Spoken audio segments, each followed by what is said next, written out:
Hello and welcome to the first in a new series of shows presented by the Aspen Valley Foundation, and we call them our Work in Progress.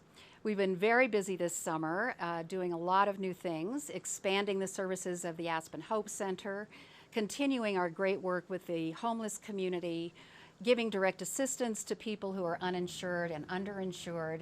And one of our most exciting projects is the development of a continuing care retirement community that we're doing in Basalt, Colorado. And with us today, we have three of our crack team of designers and planners with us today to really give us an in-depth understanding of what this CCRC will be, how we got into this business, and where we go from here. So with us today, on my far left, is Rich Carr with CCY Architects, Anna Gagne with Design Workshop, and Mike Tunte, I love that name, also with Design Workshop. Welcome, guys. So happy that you're here. They're all prepared. I'm not, so we'll see how the show goes. But first, I'd like our audience to get to know each of you a little more, what your background is. And Mike, why don't you start and tell us how long you've been with Design Workshop, what your role is there, and where you've been before. Sure, Kris. You know, I've been with Design Workshop for about 2.5 years now. And a newbie to the Valley. And that's why he's wearing the coat. That's right. and I've discovered that this is the greatest place in the world. So I really love the Valley. I'm really loving life here. I'm a landscape architect and urban designer. And before Design Workshop, I was actually in South America. I was working and living in Santiago, Chile. So I went from a city of about 6 million to a valley of about several thousand. Mm-hmm. So it was a big change, but a very welcome one, and one that I'm enjoying very much. And you've been great on this project so far, and we really appreciate all your help. It's such a great project. Yeah, so we'll talk more about it, obviously. And Anna, what about you? Well, I grew up in Portland, Oregon, as well as Brainerd, Minnesota. And then when I was in graduate school at the Ohio State University, I was recruited to Design Workshop here in Aspen. And they flew me out for the interview and completely fell in love.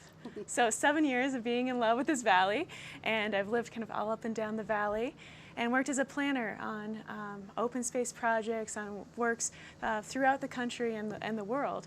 But really excited to be working on a project here in this valley and giving back to the community that I really love and have been a part of for quite a while now. And you also are doing a great job with us. Thank you. Yeah. Well, it's been fun. Yeah, and Rich. I've been here almost 25 years. Yeah, the old timers here. That's why we're at the either end of the thing with the I got here in the newies. late 80s and joined our firm at the time was Hagman Yaw. Yes. And the firm has grown and changed and evolved and is now Carr, or abbreviated CCY. But I grew up in the Bay Area and grew up skiing in Lake Tahoe and stuff, and so Aspen's been a fit really since I got out of college at Cornell in the late 80s. And we're just delighted to be part of the project. We have not done CCRC before, but we've done many resort projects, community projects, and we like to collaborate with Design Workshop. We have probably 30 years of collaborative experience with them, and we're just thrilled to be a part of it. That's why the energy in this project is so special, because of our team. And you mentioned that you don't have experience in CCRCs, but there's another architectural firm in Denver that we've been working with where you've been getting that kind of input. So tell us about Lance Bogio and how you guys are working together. Lance Bogio has deep experience in all sorts of senior living environments. They're based in Denver, which is obviously very convenient for all of us here in Aspen. They're not too far away. Mm-hmm. They've done a lot of really very successful projects in the Front Range and beyond throughout the country. And we really rely on them for their specific expertise. And we've done this in many other kind of building types or project types as well, where we collaborate with people that might be more of a specialist, whereas we're kind of mountain resort specialists, if you will, or mountain specialists. So it's really been a very fruitful, productive kind of relationship, I think, for Design Workshop and us and Lance Bogio, that we've kind of filled in all the components of wisdom that we need to put it together. And I think that's critical in a project like this. And who would like to talk a little bit about what a CCRC is, other than me? So I started, and then you got, okay. Well, a continuing care retirement community is something where people can move in an independent way, healthy, active, vibrant, and then be able to age in place. So as you age and become more frail, then there are services available right in that same community where you can move into assisted living. If you do have memory issues, we will have memory care. And then skilled nursing, which is a 24/7 nursing home kind of facility. The beautiful thing is, as many people move in as couples, then if one spouse has surgery or becomes ill or has a stroke, they can move to the skilled nursing. So rather than driving 45 miles down valley to see them every day, which is what spouses usually want to do, it's just a walk across the property to see your loved one. And I think that has been one of the most attractive features of this project, especially for people who've lived in the valley most of their lives, who've made contributions, have raised their families, have succeeded at business, and then want to remain with their friends and family through the rest of their lives rather than having to move to Boulder or Denver or Timbuktu. So that really, in essence, is what the CCRC is and what we're developing. Talk a little bit about the charrette that because I had never heard that word. I've learned so much about what you guys do in the last year. We had initial plans that Richard Shaw did, sort of looking at the 18 acres we had and kind of playing with how it might work. But then there was this charrette that was held in Rich's office. What happens there? You know, a charrette, it's interesting because there are, amongst design professionals, people will commonly refer to a charrette, but it's a word that a lot of folks don't know what it means. And really, it's a technique for getting stakeholders and consultants together in a very intensive, focused session to come up with a strategy, come up with plans and ideas that everyone buys in, everyone has their say, and you can then allow the project to proceed in a very efficient manner. So it's really a fancy word for saying, let's get together and brainstorm and come up with some ideas. Mm-hmm. So as you said, we conducted a charrette. It was a 3-day charrette at CCY's office, and it included design workshop, CCY, and Lance Boggio's team, as well as meeting with other individuals that have knowledge about this specialized type of project. So meeting with potential operators that understand these types of projects and ensuring that all the steps we were taking would lead to a successful and very viable and exciting project. So for 3 days, we did sketches, had meetings, pinned things up on the walls, took things down, went through a lot of trace paper and a lot of markers and a lot of pencils. And in that process, we were able to understand what the architecture team valued, what the planning team valued, what operators value, and come up with a design that has then guided the process, and we're very excited about it. Yeah, the charrette is a fancy word. It comes from the Beaux-Arts school in Paris from the turn of the 1800s, but we start every project with a design charrette. Okay. And whether it be a new home or a new community. And what we find is it is a terrific way to get everybody focused for a number of days and to build a shared vision, which is another version of what Mike was describing. And compared to a traditional process of people going away, listening, going away, drawing things up, coming back, going back and forth we find that in 3 days we can get as much consensus building and vision created as we can in 3 or 4 weeks in a more traditional process. So it's something that is fun to have Kris and your whole group there in our office with everyone, because I think pretty quickly together we're able to build that vision that is still kind of the thread or the core idea that we're working with today in the design. And we did bring some of the images to show what that quick sketch-up of concepts looks like that we could show very quickly to give you an idea of how this idea develops and what people pin up to try out different ideas. So let's go to a couple of those. So here's one concept. You can see how it's a quick rendering style to try out the different configurations on this 18-acre parcel. Here's another concept. So the kind of things we were talking about is what's the heart of the neighborhood or the community? Yep. What's the arrival sequence? What's it feel like when you drive up? What's the interrelationship of, in resort we call them amenities, but the public spaces and all the living spaces? And how far do you walk? And what's the pattern that kind of pulls it all together? And we looked at, I think we just showed 3 different examples, but some like this one on the screen right now had more of a simple grid that ordered the way the different buildings would be held together, more like a traditional neighborhood. A lot of people call it neo-traditional design. And then some earlier ones, like that one or even one right before it, were more like where we've headed, where it's a more organic centerpiece that the whole campus, if you will, or this neighborhood is all centered around, and all the synergy of that centerpiece. And I'll never forget, because I didn't participate in it. I was like on vacation, but I was actually at the Broadmoor for several days. Yep. And I came to the session where you reported in Yep. to me and to Art Daly, who's also on our team from the foundation. And it was such a perfect conclusion to the 3 days, because I had it resonated for me as if this was the right direction. Yeah. It was kind of a miraculous thing. Yeah. So you had obviously done your homework. Everybody brought their skills to this event, but yet as the sort of the developer, as the foundation, Yeah. it was such a thrill to see the result of that. I could imagine, because at the Broadmoor, everybody's walking around the lake. Yeah. It's the promenade, it's the seeing people, and I love that concept and the fact that you just dreamed that It is up. a similar kind of campus It concept. is, totally. Right? I mean, And Broadmoor's a because- larger scale, of course. Oh more yeah, vertical, but it yeah. has that same sense, and there's nothing as beautiful as water anyway, especially in this arid climate. So, And it's interesting. I haven't looked at this sketch since we did the charrette, and it's interesting to see how those ideas that were generated are very much part of this plan. I can see the water and the elements and the massing of the buildings, and also it's interesting to notice the arrows and the sort of the flows that are coming through the site, views, connections. A lot of those important elements and important ideas that we established are very much here. So it's interesting to look at this, to hear how pleased you were with the results of the charrette, and then to develop it further and sort of step back and look at it. You were probably a little bit surprised because the I was. site does not have ponds on it I know. currently. And so that idea of how we knew we had, with the lawyer there, we knew we had the water rights to be able to reroute and be able to provide this beautiful pond on the site for people to enjoy, which is an aspect that if you just went out to the site, you would not necessarily exactly, you know wouldn't would appear. envision it. Yeah. So that was, I'm sure, something that you were like, oh, No, it How was did like, where'd wow, this come from? I know this.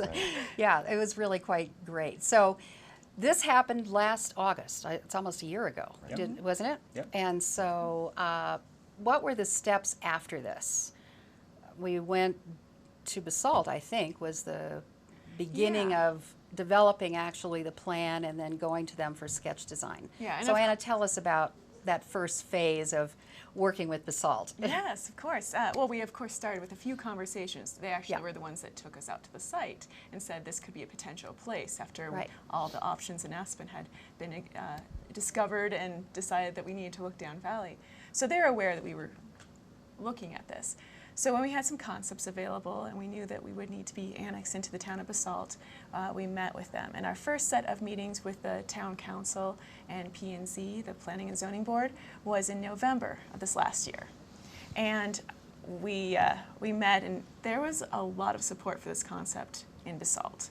The idea of bringing jobs, the idea of multi-generations interacting, and they liked the community features and the integration into the community that it really brought. And so there was a lot of sharing of enthusiasm for this project, certainly.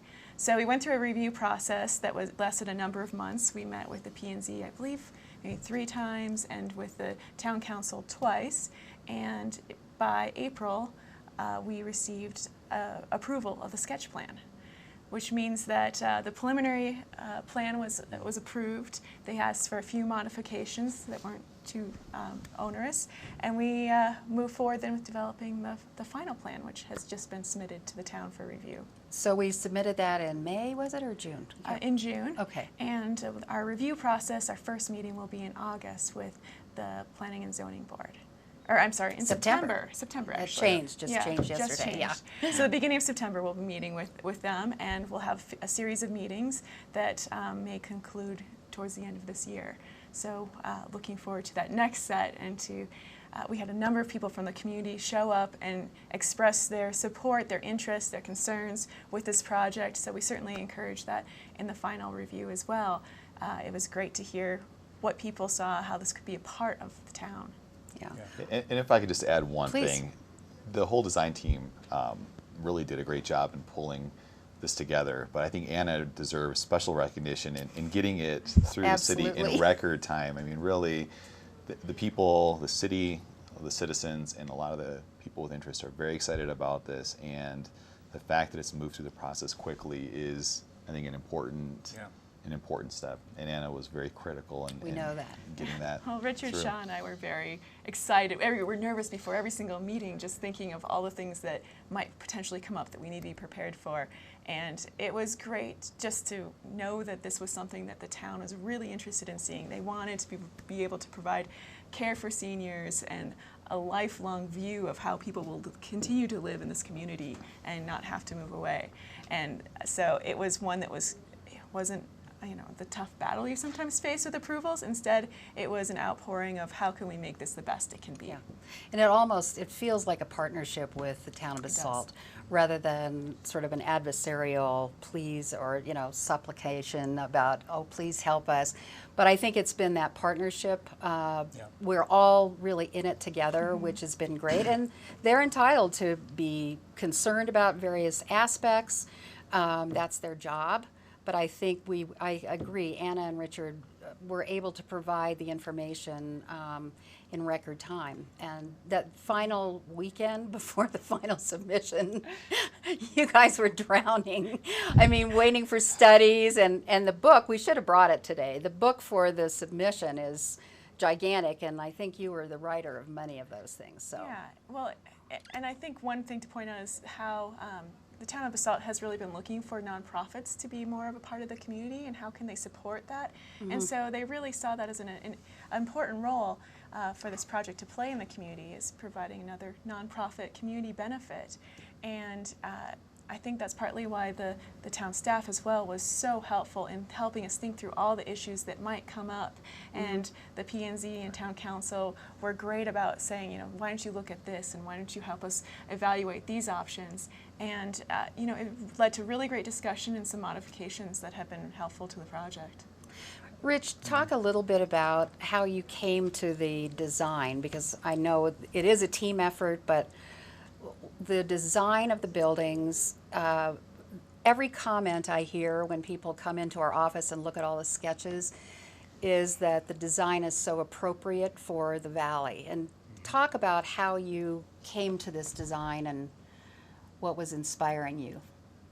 Well, a number of things. I think the charrette, we did a lot of prep work, as we always do before the charrette, to kind of get our heads into, in this case, what's Basalt all about, what's the architectural legacy, history, traditions of Basalt in our valley, what are the ranching traditions, for example, of our valley, railroad traditions, those kinds of things. And then what is this community really going to be all about, or this, I like to call it a neighborhood within Basalt. And how does it fit within, let's say, Southside that's right next door. So we did a lot of thinking and research, not just about the buildings, but about the scale of the buildings and the relationship of the way the buildings are all going to fit together to create places and spaces and those kinds of things. So Yeah, there we have some of the designs there. Yep. And if you Those guys look don't like mind, I wouldn't mind cottages. talking about the Sure. master plan real quick, just in terms of the massing. That'd be good too. That's probably good. This one here? Yeah, or maybe the model shot right before that. But in this model shot, right up the page is the Rio Grande Trail to get everybody oriented. Yeah. And beyond that is the Basalt High School. On the right-hand upper side of this photograph of the model is Southside Drive. And to the lower right is Southside. And I don't know if we have, is this easy to put on the screen? There we go. Because, from those early charrette sketches we were just showing earlier to this, and Mike, you're absolutely right, we're still very much on that concept where there's a natural heartbeat in the middle, that there's the community buildings down the page here that are larger, broader, simpler buildings in some ways, but probably with a little bit more refined materials in some ways. And those are the gathering places, the iconic centerpieces of the community. Even with dining on the lake. Yeah, I dining love on the that lake. deck So I don't out have there a by the pointer lake. here, but the building that's right above the circular entrance is the main dining hall, if you will, or the main pavilion that everybody will gather to frequently, almost every day, I think, depending on where you're living within the neighborhood. And that space is very pivotal because it's where you arrive, it's where you connect to the, let's call it the lake or the natural centerpiece, and it also, very importantly, connects to the Rio Grande Trail. Yeah. And so one of the larger ideas we've all talked about is how does this neighborhood interact with the larger Basalt community, and So how do people from the larger community interact with this and come here, let's say, for lunch? Or how do people here connect back to Basalt or the trail, and all those kinds of ideas? We're really integrated to a lot of the programming, both soft and hard programming, and then, of course, now to the overall physical design.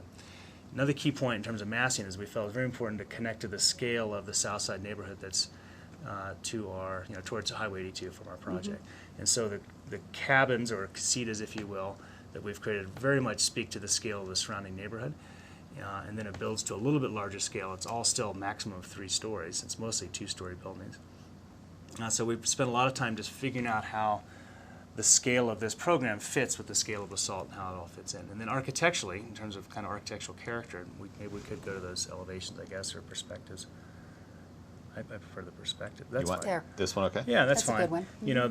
There's a variety of things within our program. There's 1-story cottages, and there's 2-story kind of community buildings and skilled nursing and assisted living, and then there's really 3-story independent living apartments. And that's the largest buildings within the complex. And how to get those different, by necessity, those kinds of scales to work together as a really cohesive campus or community was definitely a big effort.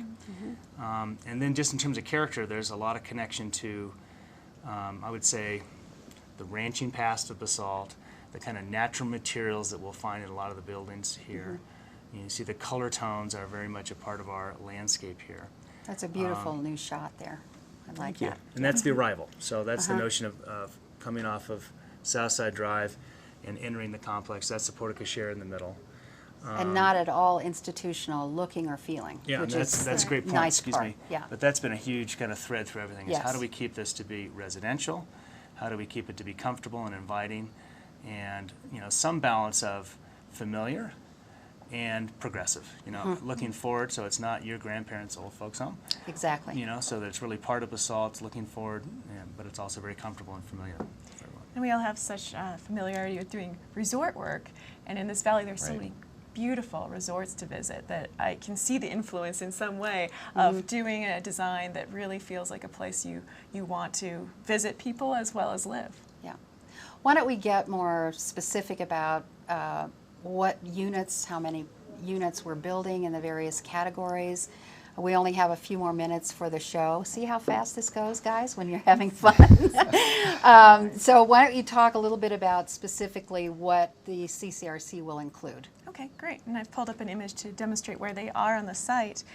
We have 54 assisted living and skilled nursing with rehabilitation units involved. So that's the upper level of care that is provided. And then there's 78 independent living apartments. So that's in the structure that has underground parking and then has these individual units in the apartments. We find a lot of people really love living there because there's such community life. There's very much a sharing with shared kitchens and such in those places. And then in addition, we have 18 duplex cottage units displayed here. And we've broken things up into 2 phases so that if we need to take a little bit more time to evaluate what really is going to work, we have a little bit of opportunity to say, we want to switch these up a bit. But that's what the plan for this. You'll see also one other element that we're proud of that's incorporated is we've been working with the nonprofit Growing Years to develop an opportunity for a child care center on the site. So it's near the community commons, it's near the welcome area, and the opportunity then is to have multi-generations interacting together, hearing the sound of laughter of children next door. And so in addition to the high school next door, there's this great opportunity for people to not feel like they are separated and no longer a part of all these different age groups. That was why it was so huge. hard to get land, because any land that was really large like that was sort of off the beaten path. And Yes. you want a project like this to be more integrated into the community, and that's what we've achieved. So we're waiting for final approval this fall, Yes. hopefully October, November. Yes. Okay.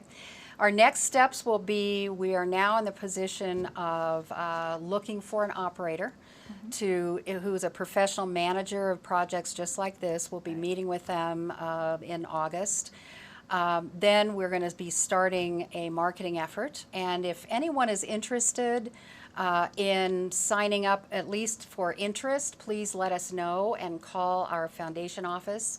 which is 544-1298, or stop by at 616 East Hyman, and we'll be happy to show you our showroom with all these great designs, have you sign up for an interest card. Again, I think we're just about out of time, but I want to thank Rich Carr, Anna Gagne, and Mike Tunte. Sounds like a very sexy name. Anyway, thank you all for joining me. Thank you for being with us for our work in progress, presented to you today by the Aspen Valley Foundation. We hope to see you next week. Bye-bye.